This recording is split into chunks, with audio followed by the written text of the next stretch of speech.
Добрый вечер. Сегодня знаменательная дата для Карагандинской области. Концертное объединение имени Кали Байжанова отмечает свое 75-летие. Для шахтерского города появление такого культурного очага стало знаменательным событием.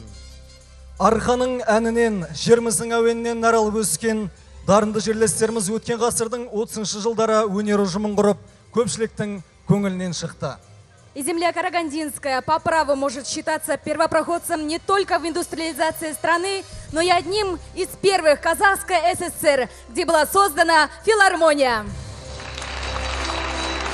За 75 лет существования концертного объединения наш очаг культуры воспитал не одно поколение артистов и дал путевку в жизнь многим музыкантам. Дәл қазір ортаға концерттік бірлестігіміздің өнер майталмандарын үлкен қошеметпен шақырамыз. И прямо сейчас, под ваши бурные аплодисменты, мы приглашаем на сцену представителей коллективов, юбиляров сегодняшнего вечера.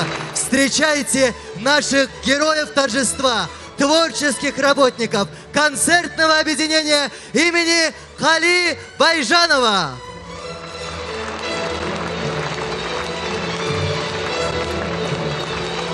Уважаемые гости, мы приглашаем вас в незабываемое путешествие по бескрайним музыкальным степям Сарыарки.